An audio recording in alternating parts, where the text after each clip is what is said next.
नमस्कार दोस्तों, जैसा कि आज के वीडियो में हम इस यूनिट का जो रासायनिक बंध सेकेंड हम कर रहे हैं आयनिक ठोस में, इसमें लास्ट पार्ट हम ले रहे हैं वीडियो का, और वो हमारे पास है बैंड थ्योरी ऑफ मेटल्स, या यूँ कहेंगे energy band gap in metals. Metals के अंदर एनर्जी गैप कैसे है और किस प्रकार से उसको हम बता सकते हैं, उस पर हम बताने जा रहे हैं। और इसमें क्या कर रहे हैं हम कि धातु में जिस प्रकार से हमने पढ़ा था कि थ्योरीज में कि दो प्रकार की थ्योरी हमारे सामने आई थी। एक थी फ्री रेडिकल यानी फ्री इलेक्ट्रॉनिक थ्योरी, जिसमें हम मुक्त इलेक्ट्रॉन सिद्धांत दिया था इलेक्ट्रॉन का, और दूसरा हमारे पास जो था वो था संयोजकता बंध सिद्धांत। और दोनों में हमने देखा कि किस प्रकार से इलेक्ट्रॉन जो है एक फ्लोटिंग सीज, जहाँ समुद्र की हमने बात की थी, और उसके अंदर धातु जो है एक धनावेश के रूप में हम दिखा रहे हैं कि चारों ओर से उसके अंदर इलेक्ट्रॉन का जो प्रवाह है वो किस प्रकार से इसमें, और इनके ऊपर हम चर्चा कर चुके थे। आज हमारे पास आ रहा है अभी कि धातु में बैंड क्या है, बैंड का सिद्धांत क्या है। बैंड मीन्स कि किस प्रकार कितने बैंड बन रहे हैं, जिससे आगे हम एग्जाम्पल भी लेंगे। तो यहाँ पे हम ये बताना चाह रहे हैं कि अणु में सहसंयोजकता बंध के लिए जो हम कह रहे हैं कि जान लीजिए दो परमाणुओं के मध्य परमाणु कक्षक मिलकर के हम जानते हैं दो आणविक कक्षक बनाते हैं। और यहाँ पे उनमें आणविक कक्षक में कौन से होते हैं, एक बॉन्डिंग और एक नॉन बॉन्डिंग। अब क्या होता है इसके अंदर, वैलेंस बॉन्ड होता है एक, और एक बैंड गैप, जिसको हमने कहा ना कंडक्टेंस बैंड। तो जब वैलेंस बैंड में से इलेक्ट्रॉन जो एक्साइटेड होकर के ये जो गैप हम यहाँ दिखा रहे हैं, इस गैप को अगर मान लीजिए पूर्ण कर लेता है तो कंडक्टेशन सेल में आ जाता है, उस चालकता की जो हम बात कर रहे थे। और मान लीजिए यहाँ पे फुल बैंड बना हुआ है, तो हमने क्या कहा था, इसका जो गैप जो बहुत ज़्यादा होता है और उस गैप को पूर्ण नहीं कर पाता है, तो पूर्ण नहीं कर पाएगा एक अवरोध प्राप्त हो जाता है। तो वहाँ पर हमने जिस तरह से कहा था कुचालक की तरह कार्य करता है। कुछ को हमने कहा चालक, चालक मीन्स उस गैप को आसानी से पूर्ण कर लेता है, और सेमीकंडक्टर को अगर थोड़ी सी भी एनर्जी दी जाए, हीट दी जाए, तो किस में चला जाएगा, कंडक्टिंग बॉन्ड में आ जाएगा और उस चालकता का तरह कार्य करेगा। तो यहाँ पे ये हमने चर्चा की थी इसकी कि ये वैलेंस बॉन्ड है। यहाँ पे देखिए वैलेंस बॉन्ड, यहाँ कंडक्टेंस मैटर का ABC में हमने दिखाया इल्यूस्टर के रूप में, कुचालक के रूप में, सेमीकंडक्टर अर्धचालक के रूप में और चालक के रूप में। तो यहाँ आप देखें कि गैप जो दिखा रखा, देखिए कुचालक मैंने कहा था ये गैप क्या है, देखिए बहुत ज़्यादा गैप हो रहा है।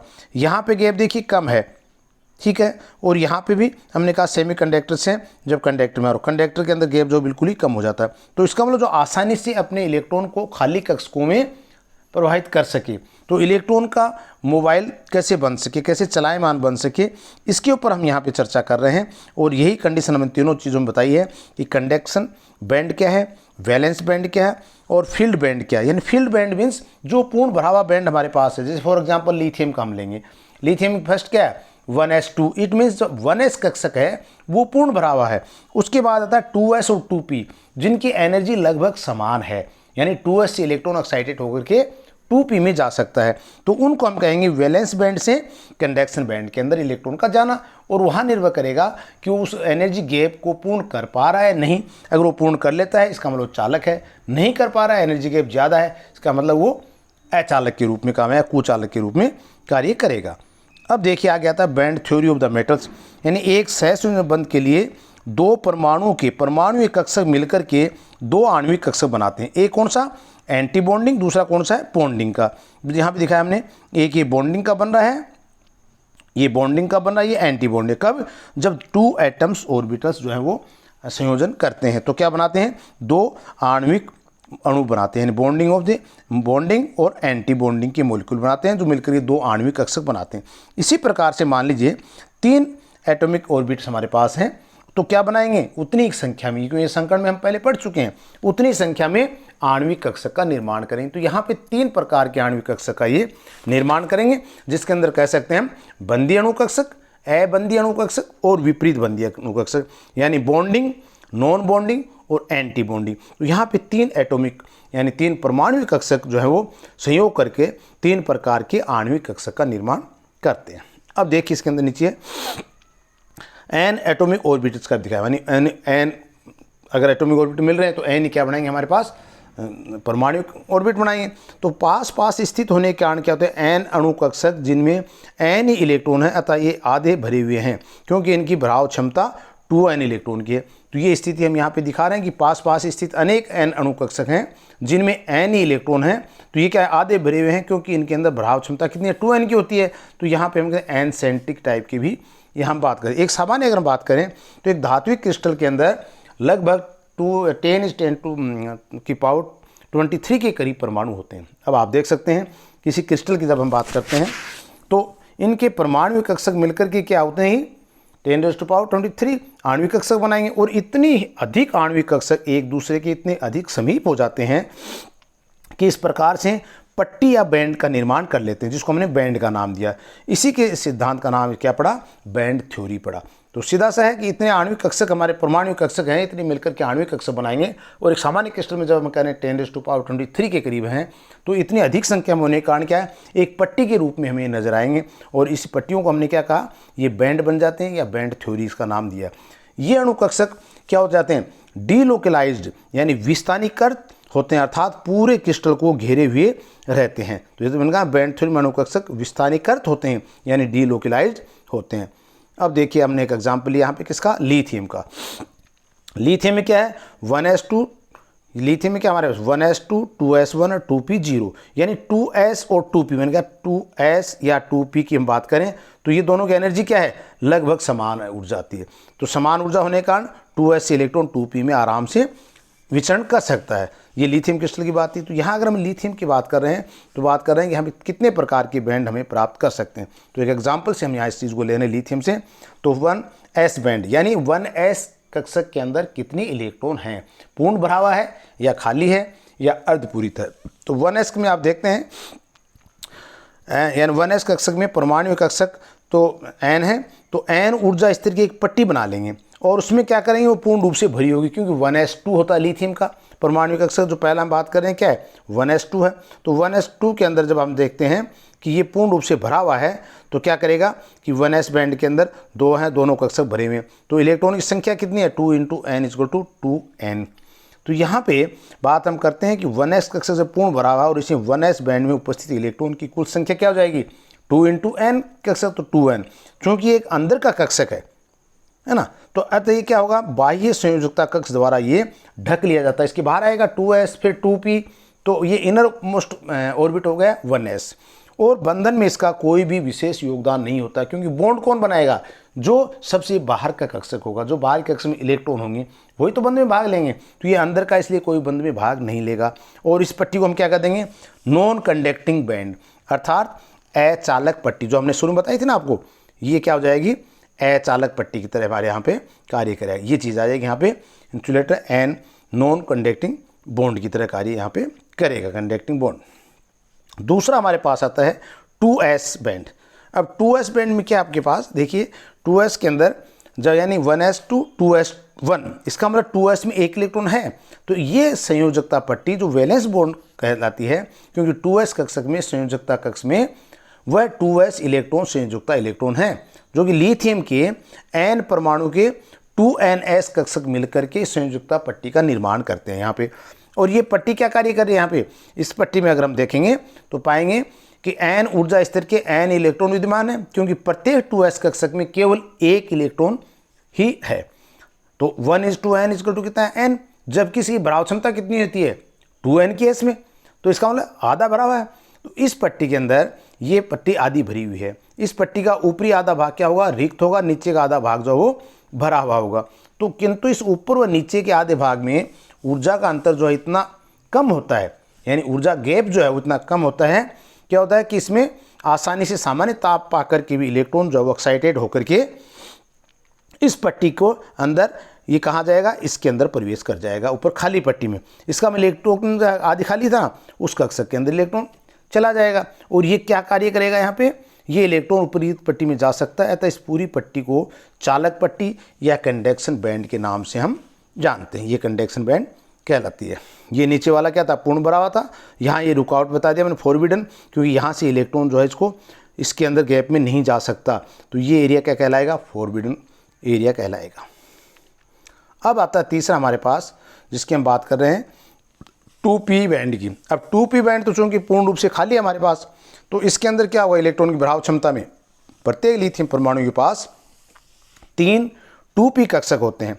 अतः लिथियम के n परमाणु वाले क्रिस्टल में क्या हो जाएगा, 2p पट्टी में 3n ऊर्जा स्तर होंगे, और जिनमें एक भी इलेक्ट्रॉन नहीं होगा, क्योंकि तीनों खाली हैं। जबकि इसमें अधिकतम इलेक्ट्रॉन भराव क्षमता कितनी है, भाई पी के अंदर क्या है हमारे पास, पी में 3 पोर्शन हमारे पास, कौन से, पी एक्स का, पी वाई का, पी जेड का, और प्रत्येक में हमने क्या कहा 2-2 इलेक्ट्रॉन है, तो टोटल कितने हो गए 6। तो मैंने क्या देखा यहाँ पे 6n इलेक्ट्रॉन, तो भराव क्षमता 6n की है, लेकिन हमारे पास इलेक्ट्रॉन इसके अंदर नहीं है, खाली है। तो ये स्थिति क्या बन जाएगी इसके अंदर, 2s और 2p ऊर्जा पट्टियों में ऊर्जा का इतना कम अंतर होने के कारण क्या ये एक दूसरे पर अतिव्यापन कर लेते हैं, ओवरलैप कर लेते हैं, और एक पूर्ण लगातार पट्टी जिसको कहते हैं क्यूज कंटिन्यूस बैंड बन जाता है, जिसका लगभग 1/8 वह भाग ये अतिव्यापन पट्टी होती है, जिसे ओवरलैप जोन कहते हैं।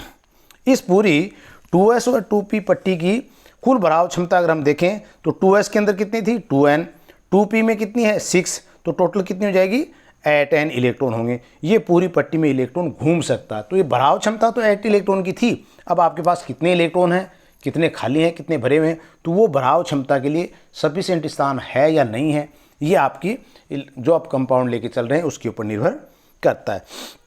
यहाँ हम दूसरी बात ये कह सकते हैं इसको कि देखिए 1s पट्टी व 2s पट्टी के मध्य की ऊर्जा अंतर बहुत अधिक है। क्यों, पहले कहा कि 1s और 2s के मध्य क्या है, एनर्जी का गैप ज़्यादा है, तो और इलेक्ट्रॉन इतनी छलांग नहीं लगा सकता, ये कह सकते हैं इतनी एनर्जी हम नहीं दे पाते हैं। अतः इस पट्टी को हम क्या कह सकते हैं, फॉरबिडन जोन या रुकावट पट्टी भी कह सकते हैं। तो लिथियम धातु के लिए बनने के लिए हम यहाँ पे इसकी एक स्थिति को जाहिर कर रहे हैं। अब देखिए आगे इसमें क्या आ जाता है, जो धातु में विद्युत चालकता कांड जो हम कह रहे थे कि धातु क्या विद्युत चालक हैं, अर्थात अर्धपूरी चालक पट्टियाँ जिनमें इलेक्ट्रॉनों के मुक्त विचरण के कारण ही विद्युत का चालन होने, फ्री ऑफ इलेक्ट्रॉन यहाँ पे गमन कर सकते हैं, इसका मतलब विद्युत का चालन करते हैं। इसके आधार पे हमने इसको बताया। इस सिद्धांत के आधार पर हम कुछ बहुत से गुणों की स्पष्टीकरण भी कर सकते हैं, जो हमने अभी इसकी बात की कि बैंड थ्योरी में। इसके अनुसार हम अर्धपूरित या ये कहेंगे अर्ध भरी हुई चालक पट्टियों में इलेक्ट्रॉन मुक्त रूप से विचरण करते हैं, अतः धातु विद्युत एवं ऊष्मा के सुचालक होते हैं। विद्युत और ऊष्मा के सुचालक की तरह कार्य करते हैं। हमने बता दिया क्योंकि आधी भरी हुई पट्टी है, आधी खाली है, तो इलेक्ट्रॉन आसानी से वहाँ पे विचरण कर सकते हैं। प्रकाश से ऊर्जा पाकर के इलेक्ट्रॉन इतने उत्तेजित हो जाते हैं और उच्च ऊर्जा स्तर में चले जाते हैं, तो रिक्त पट्टियों में चले जाते हैं और वहाँ से वापस संयोजकता पट्टी में लौटते हैं। तो इस प्रकार से जो ऊर्जा का उत्सर्जन होता है, जो हायर एनर्जी बैंड से वापस लोअर एनर्जी बैंड में उतर रहा है, तो इसमें एक धात्विक चमक उत्पन्न हो जाती है। इसलिए हम कहते हैं धातु कैसी होती हैं, चमकदार होती हैं या चमकती हैं। तो ये सब चीज़ें इसमें गुणों को व्यक्त कर रहा है। अब इसके बाद आता है कि इसमें अर्धचालक सेमीकंडक्टर क्या है।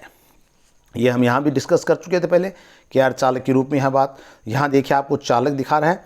यहाँ पे मैंने अर्धचालक अचालक तीनों दिखाए, जो स्टार्टिंग में भी आपको बताए। देखिए चालक में क्या था ये अर्ध पट्टी जो भरी हुई है, या यूँ कह सकते हैं 2s में 1 इलेक्ट्रॉन है, होने कितने चाहिए थे 2n, तो ये आधी भरी हुई है। तो इसका मतलब आसानी से थोड़ी सी ऊर्जा पाकर के भी इलेक्ट्रॉन कहाँ चला जाएगा, इलेक्ट्रॉन जो है वो इस ऊपर वाली पट्टी के अंदर प्रवेश कर जाएगा। तो ये किस तरह से कार्य करेगा, रिक्त पट्टी में जब चला जाएगा तो ये चालक की तरह कार्य करेगी। दूसरा हमारे पास था अर्धचालक। अर्धचालक में क्या था, ये देखिए जो एनर्जी का गैप मैं कह रहा था, ये बीच वाला यूँ कहें एनर्जी गैप, यानी थोड़ा सा ऊर्जा का अंतराल। इसका मतलब एनर्जी गैप अगर कम है तो भरी हुई पट्टी से इलेक्ट्रॉन जो है रिक्त पट्टी के अंदर आसानी से जा सकते हैं। अगर ये गैप ज़्यादा होगा, गैप कम है तो उसको स्थिति में क्या कहेंगे, सेमीकंडक्टर या अर्धचालक। और अगर ये गैप ज़्यादा है, जैसा मैंने यहाँ दिखाया है, अधिक ऊर्जा अंतराल, या ये कह सकते हैं थोड़ा सा कैसे अधिक ऊर्जा का अंतराल, यानी दोनों के अंदर ऊर्जा का जो अंतराल है, डिफरेंस है, वो ज़्यादा है, तो क्या होगा, भरी हुई पट्टी है लेकिन खाली पट्टी के अंदर इलेक्ट्रॉन जाने के लिए ज़्यादा ऊर्जा की आवश्यकता पड़ेगी, तो वो स्थिति क्या कहलाएगी, अचालक के रूप में कार्य करेगी। अब आता है इसके अंदर आगे कि अर्धचालक की अगर हम बात करें, अर्धचालक के अंदर भी 2 प्रकार की चीज़ होती है। एक तो आंतरिक चालकता होती है और एक होती है बाह्य चालकता। अब आंतरिक चालकता से मतलब उसी के अंदर के इलेक्ट्रॉन के गमन के कारण जो जगह खाली हो जाती है उस जगह दूसरे इलेक्ट्रॉन से भरी जाती है। तो इस प्रकार से होल और इलेक्ट्रॉन के मध्य का जो एक समीकरण है, ये क्या कहलाता है, आंतरिक चालकता। इसी को हम कहें बाह्य चालकता। बाह्य चालकता में क्या होता है, एक दूसरे एलिमेंट्स को हम यहाँ पे लेते हैं, जो हो सकता है हायर ऑक्सीडेशन स्टेट का भी हो, लो का भी हो। अगर हाई का है तो उसमें इलेक्ट्रॉन के कारण दिया जाएगा, और मान लीजिए लो की स्थिति है तो दूसरी प्रकार की चालकता बनेगी। तो यहाँ पे भी आगे क्या होगा, एन और पी प्रकार की चालकता को भी हम व्यक्त करें। तो अब देखिए पहले हम देखते हैं कि अर्धचालकों की आंतरिक चालकता क्या है। देखिए यहाँ पे ये ऊर्जा का गैप हमने दिखाया, ये धनावेश क्षेत्र, क्योंकि यहाँ से इलेक्ट्रॉन एक्साइटेड होकर के कहाँ चला गया, रिक्त चालकता की पट्टी के अंदर दिखा रखा। देखिए ये इलेक्ट्रॉन यहाँ से एक्साइटेड हुआ और यहाँ चला गया, इस प्रकार से दिखा। तो ये निश्चित ऊर्जा अंतराल है, इस ऊर्जा अंतराल को पूर्ण कर पाए नहीं कर पाए ये एक अलग चीज़ है। तो यहाँ पे ऊर्जा अंतराल दिखाया, यहाँ से इलेक्ट्रॉन का यहाँ पे ये ऋणावेशित इलेक्ट्रॉन जा रहे हैं, तो धनावेशित छिद्र को हमने यहाँ दिखाया। तो कहने का अर्थ क्या है यहाँ पे कि अर्धचालक ऐसे सहसंयोजक ठोस हैं जिनमें एक संयोजकता पट्टी यानी वैलेंस बैंड होता है, और जो इलेक्ट्रॉन से भरा हुआ, ये इलेक्ट्रॉन से भरा हुआ नीचे वाला अपने पास, और दूसरी होती है चालकता पट्टी जो क्या होती है, कंडक्टेंस बैंड होती है। इनको अगर हम बात करें, इन दोनों के मध्य एक छोटा सा ऊर्जा अंतराल है जो एनर्जी गैप है, जो उस ऊर्जा अंतराल की हम बात कर रहे हैं। तो ये क्या होगा, अंतराल इतना कम होता है कि सामान्य ताप पर ही काफ़ी संख्या में इलेक्ट्रॉन जो हैं उष्मा पा करके क्या हो जाएगा, अपर कक्ष में चले जाएंगे। तो वो होगा क्या, संयोजकता पट्टी में उनके छोड़े हुए रिक्त स्थानों में धनावेशित छिद्र बन जाते हैं, ये पॉजिटिव होल्स बन जाते हैं जिनकी बात करेंगे, ये धनावेशित छिद्र बन जाते हैं यहाँ पे। तो ये क्या करेंगे, इलेक्ट्रॉन व छिद्र दोनों की संयुक्त रूप से चालकता, किसे, इलेक्ट्रॉन व छिद्र दोनों की संयुक्त रूप से जो चालकता है के लिए कौन उत्तरदायी, इसके लिए इलेक्ट्रॉन भी है और होल भी है। तो ये यहाँ पे हम दिखाएंगे कि इलेक्ट्रॉन व छिद्र दोनों ही संयुक्त रूप से चालकता के लिए उत्तरदायी होते हैं इसमें। इस प्रकार चालकता पट्टी के इलेक्ट्रॉनों तथा संयोजकता पट्टी के छिद्रों के कारण उत्पन्न हुई चालकता को हम क्या नाम दे दिया, आंतरिक चालकता। ठीक है, इसके बाद आता हमारे पास दूसरा कि बाह्य चालकता क्या है। किसी अर्धचालक की चालकता में अशुद्धि से भी वृद्धि हो जाती है। मैंने कहा ना, दूसरा एलिमेंट जब मिलाएंगे तो उसमें अशुद्धि आएगी और उस अशुद्धि के कारण भी चालकता में वृद्धि हो जाएगी। ये कैसे होगी, दो प्रकार से हो सकती है। एक तो होता है एन टाइप के कंडक्टिविटी, यानी एन फॉर नेगेटिव चार्ज। तो ये याद रखने में भी आसानी, एन को आप किसे याद रख सकते हैं, नेगेटिव चार्ज से। और पी मीन्स यहाँ पे क्या कर सकते हैं हम, पी को हमने क्या, पी फॉर पॉजिटिव चार्ज। तो ये दोनों पी और एन से भी इसको याद रख सकते हैं। देखिए एन प्रकार की चालकता में क्या होता है, देखिए ये एन प्रकार की चालकता यहाँ पे दिखाई गई है। यानी इस प्रकार की चालकता में क्या होता है कि बढ़ती हुई चालकता को, ये क्या है, जब अशुद्धि कारण को चालकता बढ़ रही है, इसका मतलब क्या होगा, बाह्य चालकता होगी अर्धचालकों में। तो एन प्रकार की चालकता में किसी अर्धचालक में इलेक्ट्रॉन जैसे अशुद्धि को मिलाने से अर्धचालक में नेगेटिव चार्ज की वृद्धि हो जाए। N type means negative charge की वृद्धि हो जाए, जिसमें कि एन प्रकार के एन फॉर नेगेटिव चार्ज अर्धचालकता कहलाती है। फॉर एग्जांपल यहाँ पे हम ले सकते हैं, जिसमें हमने एग्जांपल ले रखा है किसका, जर्मेनियम का और आर्सेनिक का। यानी जर्मेनियम का हमारे पास एक क्रिस्टल है, उसके अंदर हम आर्सेनिक को अगर डाल दिया जाए, ठीक है, तो जर्मेनियम क्रिस्टल में जरा सी अशुद्धि के रूप में आर्सेनिक की अशुद्धि मिला दी जाए तो इसकी चालकता में बहुत वृद्धि हो जाती है। ये कैसे बता सकते हैं, क्योंकि आर्सेनिक, अब देखिए यहाँ पे ये आर्सेनिक को हमने ऐड किया, तो हम यहाँ दिखाना चाह रहे हैं कि अगर जर्मेनियम का हमारे पास क्रिस्टल था, उसमें आर्सेनिक को हमने ऐड किया, ऐड करने से उसकी चालकता बढ़ गई, तो बाहर से ऐड किया इसको। तो आर्सेनिक अशुद्धि मिलाने से क्रिस्टल का कोई जर्मेनियम परमाणु आर्सेनिक परमाणु से रिप्लेस हो जाएगा, हट जाएगा यहाँ से।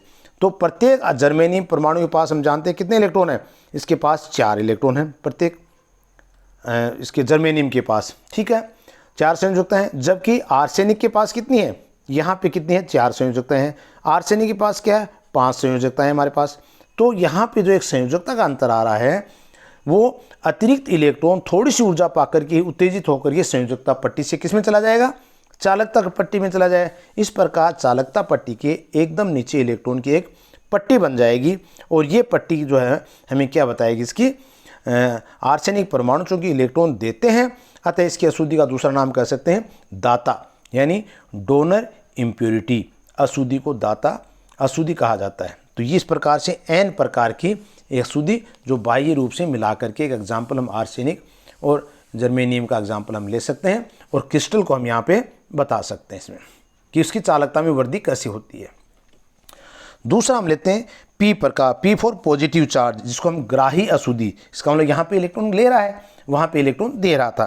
तो ग्राही अशुद्धि में हम कोई ना कोई लो ऑक्सीडेशन स्टेट वाला यहाँ पे मिलाएंगे, जहाँ पे हम कह सकते हैं दूसरे एग्जाम्पल से, यानी इलेक्ट्रॉन न्यून अशुद्धि को मिलाने से भी किसी अर्धचालक की चालकता में वृद्धि हो जाती है। इलेक्ट्रॉन न्यून वाला मिला रहे हैं यहाँ पे। तो जर्मेनियम में गैलियम की अगर अशुद्धि मिला दी जाए, वहाँ जर्मेनियम ने आर्सेनिक की मिलाई थी, तो आर्सेनिक की संयोजकता 5 थी, जर्मेनियम की 6 थी। यहाँ पे जर्मेनियम की 4 है, लेकिन गैलियम की 3 है।